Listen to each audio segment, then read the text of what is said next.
Morning, everyone. I am on my way to Walmart because I was supposed to get up and clean today and then decided I didn't want to clean. I wanted to create something. And yesterday I purchased a little pot and a plant and I thought it looked so cute together, and then someone mentioned it looked like a pineapple. And I can't not see a pineapple now. So I don't like it. And I'm going to go get a new plant to put into my old pot and a new pot for the plant. So I'm on my way to Walmart and we'll see what we find. Alright, here are my options. I was hoping to find something white because I have alcohol inks that I'm going to paint onto it. But everything white either has a texture or also looks like a pineapple. Maybe that one. It's got texture on the bottom, but the top isn't. Textured. This one's really cool, but I already have one. I have this one. So, or this one, I guess. But I don't know how I would paint that. So far, my favorite is either like a watercolor design on here, or this one, because I just like the honeycombs. I don't know, this is kind of cute actually. I like that. Huh. I do quite like that. But I don't know, but then I can't do my watercolors on it. That's the thing, is I wanted a watercolor design, or I wanted to do something creative. So this kind of takes it so it's already painted. And I don't get to do anything creative to that. So I'm not sure. Those are my options. I'm gonna hum and haw about it a bit and we'll see what I end up purchasing. Alright, so this is what I chose. I've got a violet to go in this little dark green pot because I couldn't leave without it. This is gonna replace the one that looks like a pineapple, and then the spiky plant is gonna go in this. That's gonna be all watercolory. This is going to possibly stay white, and possibly I'll probably do something with it, but it's going to be more subtle. This is going to be very bright and rainbowy. That's the plan. Spoils of war.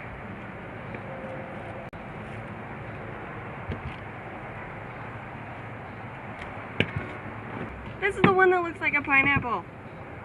I thought this was so cool. I thought it looked like dragon scales, and then this like spiky thing on top. I thought it looked cool, but now all I see is a pineapple. So this plant is going to go in this pot, and I think I'm gonna make it all watercolor rainbowy type thing, and then maybe do some concentrated color blocking with this little design in the bottom. I'm gonna be working with watercolor inks, which are these little guys. I don't think you need this exact brand. It's alcohol inks. Did I say watercolor inks? Alcohol inks. They're alcohol activated inks. So they are an ink, like a pen ink almost consistency, like a liquid ink.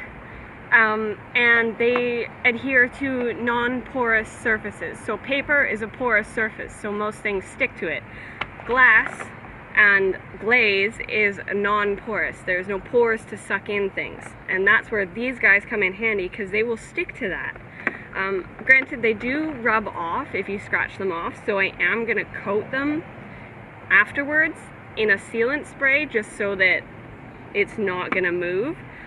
But you just need rubbing alcohol. My sister was nice enough to give me her little spray bottle of rubbing alcohol because I was too lazy to buy my own, and she said it was easy to get one. She'd just get another one. So it's just regular rubbing alcohol. You can buy it at the pharmacy or really anywhere. She just put it in a little spray bottle from the dollar store. The cover sealant that I'll be using, I've used it in the past.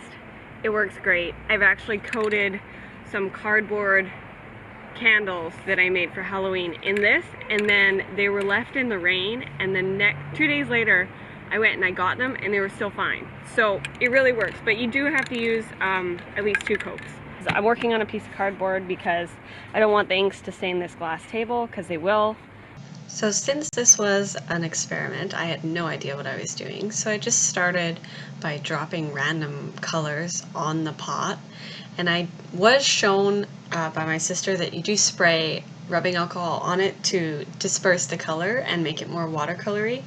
But I also had only played with them for about 5 minutes on a flat piece of paper. So I had a lot of trouble with the inks running and dripping down the curved pot.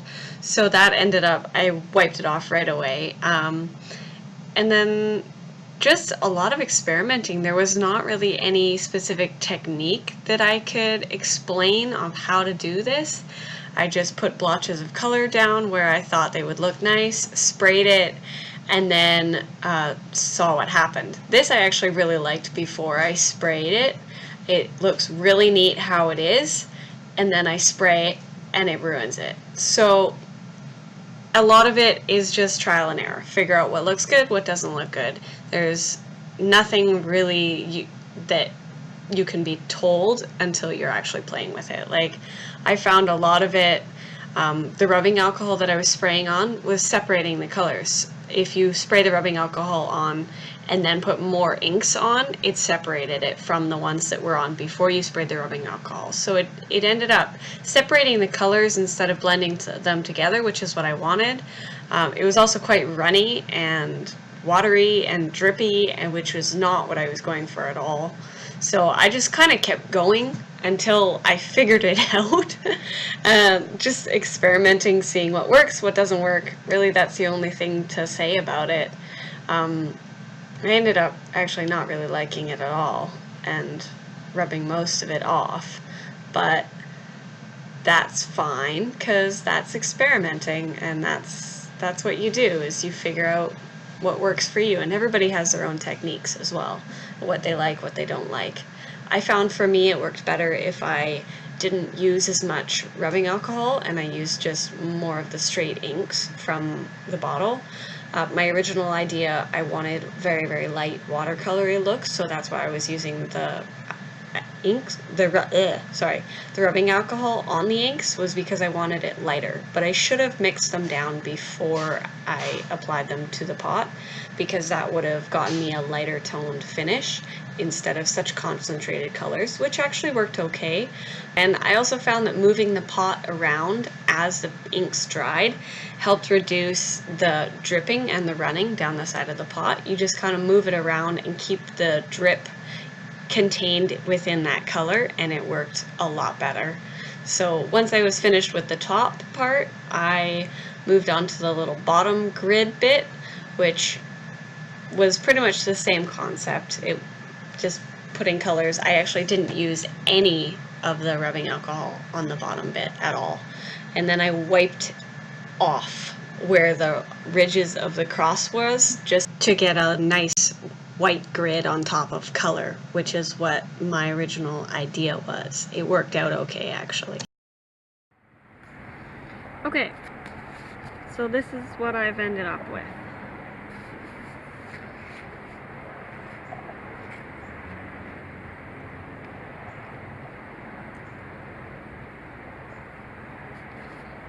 Kind of a big mess of colors. It wasn't what I was wanting, but it's what I got. And that's my own fault for not actually knowing the material I was working with. I've never really played with these, but I've got a white mixture, a silver, this is like a pearl, a silver, and a gold. Alright.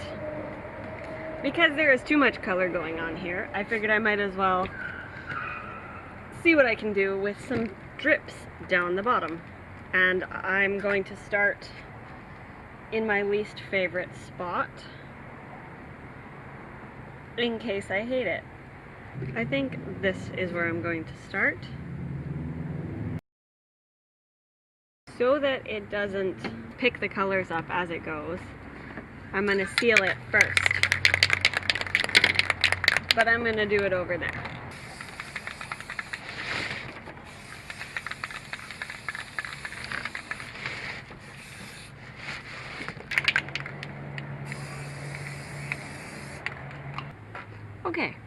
it's sealed and dry.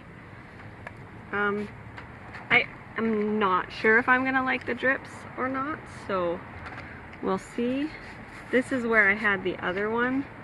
And it kind of bled through before I put the sealer on, so I wasn't sure if I was gonna like it or not afterwards. I like this look on cakes. I think it looks really cool, but I didn't like it on this pot, so I tried gold instead of the pearl color, and then tried silver because I wasn't liking that either. I ended up liking the silver over top of the colors, and then just kind of kept going, putting drops here and there. I found that it works better if you let it do natural drips by just squeezing it along the edge instead of putting each one individually where you think it should go, because it never looks right.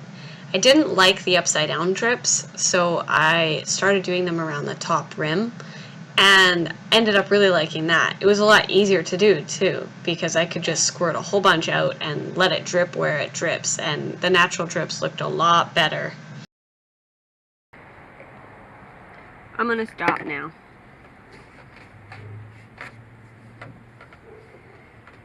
When that dries, I am going to do another clear coat and put a plant in it.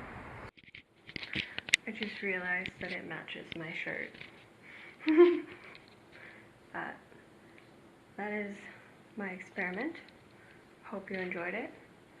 For a first time playing with them, it's not bad. I'm sure I'll get better. But there we go.